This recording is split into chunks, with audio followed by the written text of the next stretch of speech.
हुम्लामा पहिरोले घर पुर्दा एकै परिवारका 6 जनाको मृत्यु। नेपाललाई थप 20 लाख डोज खोप अनुदान दिने चीनको घोषणा। प्रदेश 1 मा बाढी पहिरोमा परि 22 जनाको मृत्यु। सरकार र विप्लव समूहको छलफल सकारात्मक। धनकुटामा पहिरोले घर पुरिदा 6 जनाको मृत्यु। अन्तर्राष्ट्रिय हवाई उडानमा निवानीलाई हिमालयले उछिन्यो। भीमदत्तका 3 बस्ती जोखिममा 27 सयलाई सुरक्षित स्थानमा सारियो। प्रतिनिधि सभाको बैठक कार्तिक 11 गतेका लागि सर्यो। विराटनगर जलमग्न विमानस्थलमा पस्यो खोला। दैनिक कोटा तोकेर लाइसेन्स आवेदन खोल्ने तयारी।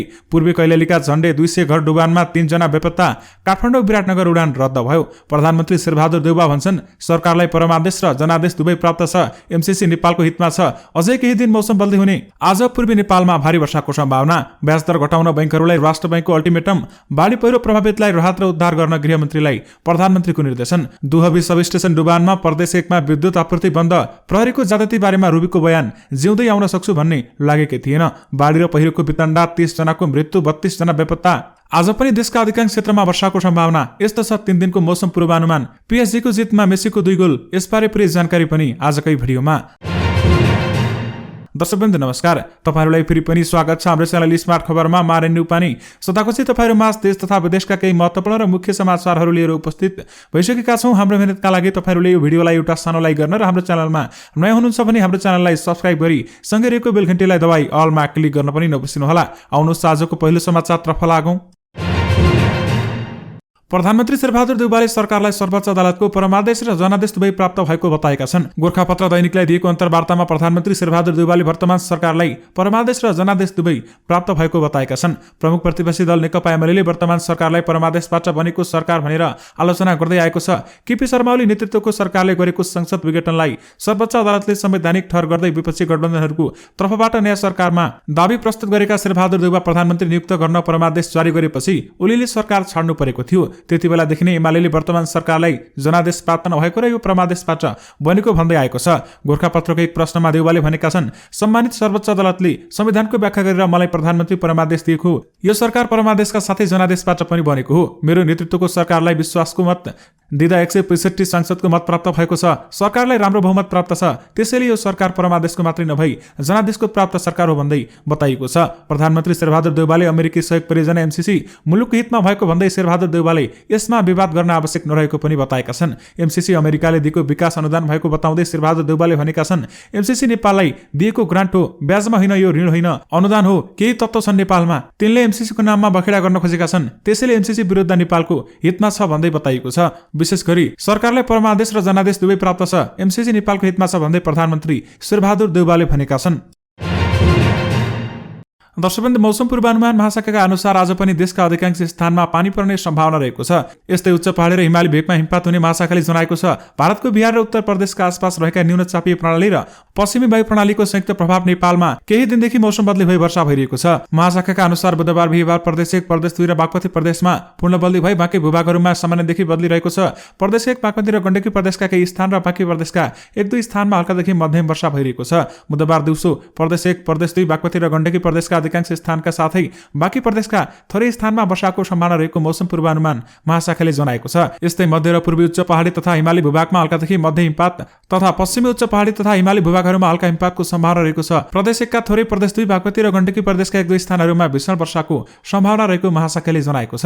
त्यसैगरी देशमा बाढी पहिरोबाट कुन कुन जिल्लामा क्षति पुग्यो यसबारे पनि तपाईहरुमाझ केही जानकारी राख्न चाहे। देशका विभिन्न जिल्लामा परेको अविरल वर्षाका कारण आएको बाढी र पहिरोबाट मंगलबार 30 जनाको मृत्यु भएको थियो। मंगलबार रातिदेखि बुधबार बिहान 10 बजेसम्म गृह मन्त्रालयमा भएको रिपोर्टिङ अनुसार 30 जनाको मृत्यु भएको छ। घटनामा 32 जना बेपत्ता भएका छन् भने 12 जना घाइते रहेको गृह मन्त्रालयको राष्ट्रिय आपतकालीन कार्य सञ्चालन केन्द्रले जनाएको छ। केन्द्रका अनुसार बैतडीको मंगलबार रामपाकीको घर भत्किँदा 2 महिला र 1 बालकको प्रिएर मृत्यु भएको छ भने मृतकको शव निकाल्ने प्रक्रिया थालेको केन्द्रले बताएको छ। बैतडीकै सुर्निया गाउँपालिका 5 विष्टपालीमा पहिरो जाँदा 71 जना पारुदेवी महराको मृत्यु भएको छ भने घटनामा 2 जना घाइते भएका छन्। उनीहरूको स्थायी स्वास्थ्य चौकीमा उपचार भइरहेको छ। प्रदेशको धनकुटा स्थित 24 गाउँपालिका 1 गेडेरेमा पहिरोले घर पुरिदा 6 जनाको मृत्यु भएको छ। घरभित्र रहेका 12 जना मध्ये 6 जनालाई घाइते अवस्थामा उद्धार गरिएको छ। थप खोजतलास भइरहेको प्रहरीले जनाएको छ। डोटीको शिखर नगरपालिका, जोयराल गाउँपालिका र साइल गाउँपालिकामा पहिरो जाँदा 7 जनाको मृत्यु भएको छ।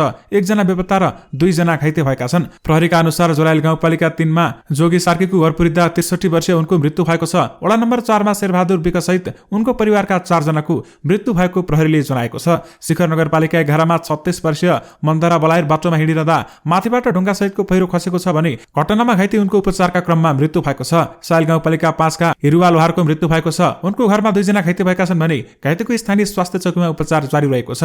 हुम्लाको खर्पुनाथ गाउँपालिका 5 खरेलमा पहिरो जाँदा 4 जनाको मृत्यु भएको छ। 2 जना बेपत्ता भएका छन्। गाउँमा पहिरो जाँदा 6 जना बेपत्ता भएको खबर प्रहरीलाई पुगेको थियो। खोजतलासका क्रममा 4 जनाको शव भेटिएको छ भने 2 जनाको खोजतलास जारी रहेको छ। इलाममा पहिरो जाँदा 3 जनाको मृत्यु र 5 जना बेपत्ता भएका छन्। दमाई खोलाले बगाउँदा 45 वर्षीय सरिता आचार्यको मृत्यु भएको हो। त्यसैगरी फाक्तोकथुम गाउँपालिका 1 ठिङ्गुरेमा घर पुरिँदा 2 जनाको मृत्यु भएको छ भने 2 जना घाइते भएका छन्। सलेरीमा पहिरो जाँदा 4 जना बेपत्ता भएका छन्। 5 थरमा पहिरो जाँदा 5 जनाको मृत्यु भएको छ भने 1 जना घाइते भएका छन्। फाल्गुनन्द गाउँपालिका 3 मा पहिरोले घर पुरिँदा 1 जनाको मृत्यु भएको छ भने 1 जना बेपत्ता र 6 जना घाइते भएका छन्। घाइतेको स्थानीय स्वास्थ्य चौकीमा उपचार जारी रहेको छ। कुम्बा गाउँपालिका 1 मा लाक्टोपामा पहिरोले घर पुरिँदा 1 जनाको मृत्यु भएको छ भने फिदिम 4 जोरेसालमा पनि 2 जनाको मृत्यु भएको छ। मिक्लाजुङ गाउँपालिका 5 मा पनि 1 जनाको मृत्यु भएको जनाएको छ र प्रहरीले खोजी तथा उद्धार कार्य पनि जारी राखेको छ। सोमबार आएको बाढी पहिरोमा परि 6 जनाको मृत्यु भएको मन्त्रालयमा रिपोर्टिङ भएको थियो। विशेष गरी बाढी र पहिरोको वितण्डाले 30 जनाको मृत्यु भएको छ भने 32 जना बेपत्ता भएका छन्। त्यसैगरी पहिरोले घर पुर्दा हुम्लाका एकै परिवारका 6 जनाको मृत्यु भएको छ। खर्पुनाथ गाउँपालिका 5 खरपैल गाउँमा रहेको स्थानीय धनवीर स्वाईको घर पुरिँदा उनका परिवारका 6 जनाको मृत्यु भएको जिल्ला प्रहरी कार्यालय हुम्लाका प्रहरी नायब परीक्षक डीएसपी हेरम शर्माले जानकारी दिनुभएको हो। त्यसैगरी प्रदेश 1 मा बाढी पहिरोमा परि 22 जनाको मृत्यु भएको छ। धनकुटामा पनि पहिरोले घर पुरिँदा 6 जनाको मृत्यु भएको छ। दर्शकबन्दी चीनले नेपाललाई थप 20 लाख डोज कोरोना खोप अनुदानमा दिने भएको छ। परराष्ट्र मन्त्री नारायण खड्कासँग मंगलबार भएको टेलिफोन कुराकानीमा चीनिया विदेश मन्त्री वाङ यीले खोप सहयोग गर्ने घोषणा गरेका हुन्। परराष्ट्र मन्त्रालयका अनुसार दुई मन्त्रीबीच द्विपक्षीय सम्बन्ध, कोभिड-19 विरुद्धको खोपमा सहकार्य, व्यापार र विकासमा सामान्य सीमा व्यवस्थापनका विषयमा छलफल भएको थियो भने कुराकानीका क्रममा तातोपानी र रसगढी नाका थप कन्टेनर ल्याउन दिने विषयमा पनि छलफल भएको बताइएको छ। चीनिया विदेश मन्त्री यीले नेपाली पक्षसम्म कक्षी खड्कालाई पनि चीन भ्रमणको निम्तो समेत दिएका छन्। विशेष गरी नेपाललाई थप 20 लाख डोज कोरोना खोप अनुदान दिने चीनले घोषणा गरेको छ। दर्शकबन्दी सरकार नेतृत्व विक्रम चन्द्र विप्लव नेतृत्वको नेपाल कम्युनिस्ट पार्टी नेकपा बीच 3 बुँदे सहमति कार्यान्वयनबारे सकारात्मक छलफल भएको छ। गृहमन्त्री बालकृष्ण खाँडको पहलमा भएको छलफलमा महानिर्देशक वक्ता खम्ब बहादुर खाती, कानून न्याय तथा संसदीय मामिला मन्त्री सचिव उदयराज सापकोटा र नेकपाका पार्टी प्रवक्ता खड्गबहादुर विश्वकर्मा प्रकाण्ड लगायत सहभागी भएका थिए। गृह मन्त्रालयमा भएको छलफलमा विप्लव समूहका नेता कार्यकर्ताबीच लागेका मुद्दाहरूको अवस्थाबारेमा दुवै पक्षबाट विगतमा पेश भएको सूचीमा पछिल्लो समयसम्ममा भएको प्रगतिका आधारमा भेरिफाई गरी अन्तिम सूचना तयार गर्ने सहमति भएको छ। त्यसरी तयार भएको अन्तिम सूचीका आधारमा बाँकी रहेका मुद्दाहरूलाई कसरी किनारा लगाउने भनेर अर्को बैठकमा छलफल गरिने गृह सचिव टेकनारायण पाण्डेले जानकारी दिनुभएको हो। नेकपाका प्रवक्ता प्रकाण्डले पनि गृहमन्त्रीसँग भएको वार्ता सकारात्मक रूपमा अघि बढेको जानकारी दिएका छन्। उनले अघि भनेका छन्, सरकारले गर्नुपर्ने काम धेरै छन्, हामीले गर्ने काम पनि धेरै छन्। दुवै पक्ष सकारात्मक भएकाले अझै बैठक टुङ्गिने आशा गरौँ भन्दै बताइएको छ। गृहमन्त्री बालकृष्ण खाँडले नेकपामा भएको सहमति कार्यान्वयनका लागि कानून न्याय तथा संसदीय मामिला मन्त्री दिलेन्द्र प्रसाद बडु, महानिर्देशक वक्ता खाती लगायतसँग छलफल गरेका थिए। तत्कालीन प्रधानमन्त्री केपी शर्मा ओली नेतृत्वको सरकारले विप्लव समूहसँग 20 फागुन 2077 मा 3 बुँदे सहमति गरेको थियो। विशेष गरी सरकार र विप्लव समूहको छलफल सकारात्मक देखिएको छ। दर्शकबन्दी यातायात व्यवस्था विभागले 6 महिनापछि नयाँ सवारी चालक अनुमति पत्र ड्राइभिङ लाइसेन्सको आवेदन खोल्ने तयारी गरेको छ। गत वैशाख 16 गतेदेखि महामारीका कारण देखाउँदै बन्द गरेको आवेदन प्रणाली आगामी 1 सप्ताहपछि खोल्न तयारी भइरहेको विभागले जनाएको छ।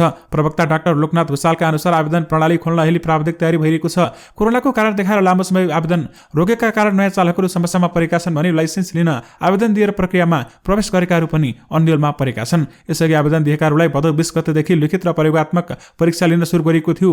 प्रवक्ता भुसालका अनुसार अहिले परीक्षामा सहभागी हुन आवेदन दिएका करिब 5 लाख जनाले चालकको परीक्षाको मिति कुरिरहेका छन्। लाइसेन्सको परीक्षा सुरु गरेका कार्यालयले प्रतीक्षा सूचीमा रहेको चाप छिटो घटाउने गरी कुनै पनि पहल कदम लिएका छैनन् भने नियमित शैलीमा परीक्षा लिइरहेका छन्। प्रवक्ता भुसालका अनुसार अब दैनिक रूपमा कार्यालयको कोटा निर्धारण गरेर दैनिक रूपमा आवेदन लिनेछ भने कार्यहरूको आफ्नो क्षमता अनुसार कोटा तोकेर आवेदन खुलाउनेछन्। विगतमा जसरी भिजिटिङ मिति तोकेर असीमित आवेदन लिँदैनौ भन्ने भनेका थिए, पहिले आवेदन दिएका धेरै जनाले अहिले पनि परीक्षा कुरिरहनु भएको छ, उहाँहरूलाई प्राथमिकता दिन्छौं भन्दै बताइएको छ।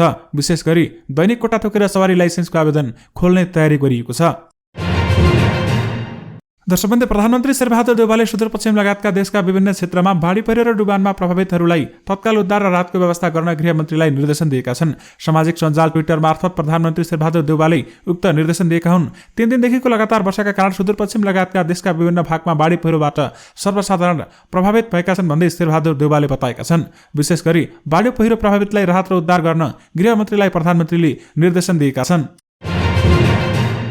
दर्शकबन्दी च्याम्पियन्स लिगको अन्तर्गत बुधबार बिहान भएको खेलमा पेरिस सेन्ट जर्मन पिएसजीले आरबी लेप्जिगसँग 3-2 को जित हात पारेको छ। पीएसजीको जितमा लियोनल मेस्सीले 2 र कालियन एम्बाप्पेले 1 गोल गरेका थिए। खेलका 9औं मिनेटमा पीएसजीका एम्बाप्पे गोल गर्दै टोलीलाई अग्रता दिलाएका थिए, तर 28औं मिनेटमा आरबी लेप्जिगका आन्द्रे सिल्भाले गोल गर्दै खेल बराबरीमा ल्याएका थिए। खेलको पहिलो हाफ बराबरीमा सकिए पनि दोस्रो हाफको 57औं मिनेटमा आरबी लेप्जिगका नेडी मुकिहिलेले गोल थप्दै टोलीलाई अग्रता दिलाएका थिए। 2-1 पछि परेको अवस्थामा मेस्सीले खेलेको 67औं मिनेटमा र पेनाल्टी मार्फत 74औं मिनेटमा गोल गर्दै पीएसजीलाई जित दिलाएका थिए। खेलको इन्जुरी समयमा पीएसजीले पेनाल्टी पाए पनि काइलियन एम्बाप्पेले त्यसलाई गोलमा परिणत गर्न भनि सकेनन्। यससँगै पीएसजीसँग 3 खेलबाट 7 अङ्क हासिल गर्दै समूह 1 को शीर्ष स्थानमा रहेको छ।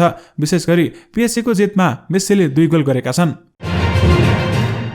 दर्शकवृन्द, सरकारसँग सहमति भएसँगै बाँकी महिला अधिकार कर्मी रुबी खानले मंगलबार आमरण अनसन तोडेकी छन्। गृह मन्त्रालयका सहसचिव हिरालाल रेग्मीको नेतृत्वमा 6 सदस्यीय समिति बनाउने सहमतिसँगै रुबी खानले 13 दिन लामो अनसन तोडेकी हुन्। माइतीघर मण्डलमा मानव अधिकार आयोगकी पूर्व सदस्य मन अन्सारी र गृह मन्त्रालयका प्रवक्ता फणेन्द्रमणि पोखरेलले जुस खुवाएर अनसन तोडेका हुन्। नेपालगञ्जबाट पैदल हिँडेर न्यायका लागि काठमाडौँ आएका उनीहरूको 1 महिने सङ्घर्ष निकै दर्दनाक रहेको छ। गृह मन्त्रालयका सहसचिव फणेन्द्रमणि पोखरेलबाट जुस खुवाएर अनसन तोड्नु अघि नै रुबीले पत्रकारहरूसँग आफ्नो पीडा पोखेकी थिइन्। रुबीका अनुसार असोज 22 गते साँझ पक्राउ गरेपछि उनलाई खुट्टाको घाउमा टाका लगाउने भन्दै वीर अस्पताल पुर्याएको थियो। त्यही उपचार काम नरोक्ने र रोक्न नसक्ने भन्दै 16 खुट्टे प्रहरी हिरासतमा रातभरि राखिएको थियो। भोलिपल्ट जहाजबाट बाँके जिल्ला प्रहरी कार्यालय लगेको थियो।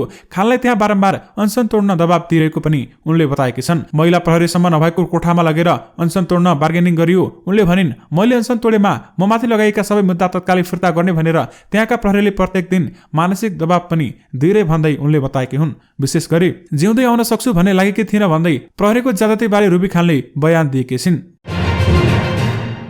दर्शकवृन्द, आक्रामक रूपमा निष्पक्षको ब्याजदर बढाएका बैंकहरूलाई नेपाल राष्ट्र ब्याङ्कले तत्कालै ब्याजदर घटाउन निर्देशन दिएको छ। ब्याजदर बढाएका बैंकहरूलाई बुधबारभित्रै नयाँ ब्याजदर तोकेर भोलिदेखि लागू हुने गरी निर्देशन दिएको छ भने राष्ट्र ब्याङ्कले समयसीमा नै तोकेर बैंकहरूलाई ब्याजदर घटाउन पहिलो पटक यस्तो निर्देशन दिएको हो। कार्तिकका लागि नयाँ निष्पक्षको ब्याजदर सार्वजनिक गरेका बैंकहरूले 3 वर्ष यताकै उच्च ब्याजदर दिने घोषणा गरेका थिए। यसको असर शेयर बजारमा समेत नकारात्मक परेको छ। बैंकहरूले मनपरी गर्न थालेको भन्दै चौतर्फी आलोचना समेत भइरहेको थियो। मंगलबार साँझ 3 बजे निर्देशन जारी गर्दै राष्ट्र ब्याङ्कले बैंक तथा वित्तीय संस्थाहरूलाई अघिल्लो प्रकाशित ब्याज दरमा 10% मात्रै परिवर्तन गर्न सक्ने बताएको छ। राष्ट्र बैंकका कार्यकारी निर्देशक देवकुमार ढकालका अनुसार संस्थागत मुद्दती निष्पक्षमा प्रदान गरिने अधिकतम ब्याजदर सर्वसाधारणहरूलाई प्रदान गरिने भन्दा कम्तीमा 1% कम हुनुपर्दछ भन्दै बताइएको छ। विशेष गरी ब्याजदर घटाउन बैंकहरूलाई राष्ट्र बैंकले अल्टिमेटम जारी गरेको छ।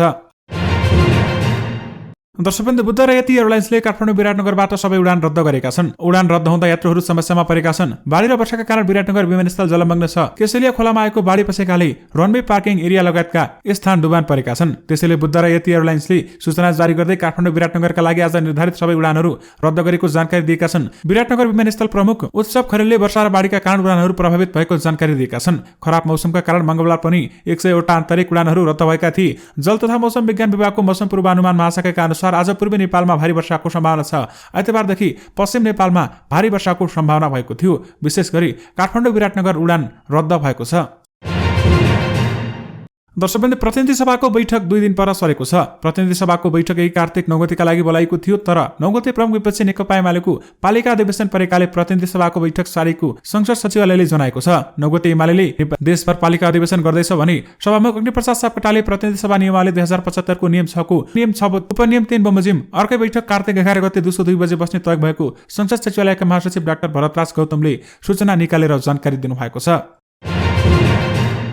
दर्शकवृन्द, अविरल वर्षासँगै महाकाली नदीमा आएको बाढीले कञ्चनपुरको भेमदत्त नगरपालिका 12 र 13 मा पर्ने बस्तीहरू जोखिममा परेका छन्। ओदाली बडेपुर र पिपरा गाउँ जोखिममा परेका हुन्। यी गाउँसहित वडा नम्बर 9 दोधरा चाँदनी नगरपालिका 10 का करिब 2700 मानिसहरूलाई सुरक्षित स्थानमा सारिएको प्रहरीले जनाएको छ। त्यसैगरी निरन्तरको वर्षासँगै आएका बाढीका कारण विराटनगर महानगरपालिका जलमग्न भएको छ। वर्षाका कारण विराटनगरमा 19 वटा वडा जलमग्न भएको हो। केसलिया र सिंगलिया खोलामा आएको बाढीले विराटनगरमा पश्चिम दक्षिण क्षेत्र बढी डुबानमा परेका छन् भने विराटनगर 9, 10 बाहेक अन्य वडामा जलमग्न छन्। 19 वटा वडामध्ये विराटनगर 1, 2, 3, 4, 6, 12, 16 नम्बर वडा बढी प्रभावित भएको विराटनगर महानगरपालिकाका मेयर भीम पराजुलीले जानकारी दिएका छन्। मंगलबार राति विराटनगर 1 बाट 6 जना र बुधबार बिहान 6 जनाको उद्धार गरिएको थियो। त्यसैगरी कर्णाली नदीमा आएको बाढी गाउँ पस्दा पूर्वी कैलालीमा झण्डै 200 घर डुबानमा परेका छन्। मंगलबार राति करिब 1 बजेको समयमा कर्णालीको बाढी टिकापुर नगरपालिका 5 सैपुरबाट कालाकुण्डा हुँदै मोहनी नदीलाई समेत थुन्दा कालाकुण्डा र अर्नाबाट 80 घर डुबानमा परेको प्रहरीले जनाएको छ। जिल्ला प्रहरी कार्यालयका प्रवक्ता प्रहरी नायब उपरीक्षक डीएसपी प्रत्येक विष्टले दिएको जानकारी अनुसार बाढीले इलाका प्रहरी कार्यालय टिकापुर र सैपुर क्षेत्रका थप 70 घर डुबानमा परेका छन्। त्यसैगरी सोमबारबाट पहिरोले अविरल वर्षाका कारण सुनसरीको दुहबी स्थित सब स्ट्यान्ड डुबानमा परेको छ। प्रदेश नम्बर 1 का जिल्लाहरूका आपूर्ति गर्ने मुख्य दुहबी सब स्टेसन डुबान परेपछि मंगलबार साँझबाट मोरङ, सुनसरी, झापा, इलाम, पाँचथर, ताप्लेजुङ, धनकुटा, तेह्रथुम, सङ्खुवासभा, भोजपुर लगायतका जिल्लाहरूमा विद्युत आपूर्ति बन्द भएको समेत बताइएको छ। दर्शकवृन्द, उडान र यात्रु संख्याका दृष्टिकोणबाट अन्तर्राष्ट्रिय उडानमा राष्ट्रिय ध्वजवाहक नेपाल वायुसेवा निगमलाई निजी क्षेत्रको वायुसेवा कम्पनी हिमालय एयरलाइन्सले उछिनेको छ। त्रिभुवन अन्तर्राष्ट्रिय विमानस्थलको तथ्याङ्क अनुसार सेप्टेम्बर 2021 को 1 महिनाको अवधिमा हिमालय एयरलाइन्सले सबैभन्दा धेरै उडान गरेको छ भने नेपाली एयरलाइन्स भने दोस्रो स्थानमा झरेको छ। यात्रुको संख्या दृष्टिकोणबाट भने कतार एयरवेज प्रथम स्थानमा रहेको छ, हिमालय दोस्रो स्थानमा छ भने नेपाली एयरलाइन्स तेस्रो स्थानमा झरेको छ। विमानस्थलका महाप्रबन्धक प्रताप बाबु तिवारीका अनुसार सेप्टेम्बर महिनामा त्रिभुवन विमानस्थलबाट कुल 1093 उडान अवतरण भएका छन्। विशेष गरी अन्तर्राष्ट्रिय हवाई उडानमा नेवानीले हिमालयलाई उसिनेको छ। दर्शकवृन्द, सँगै तपाईहरुमाझ आजका सबै मुख्य समाचारहरू राखिसकेका छौं। फेरि पनि तपाईहरुमाझ नयाँ रिपोर्टहरूको साथमा उपस्थित हुने नै छौं। अहिलेलाई भने मलाई बिदा दिनुस्। नमस्कार।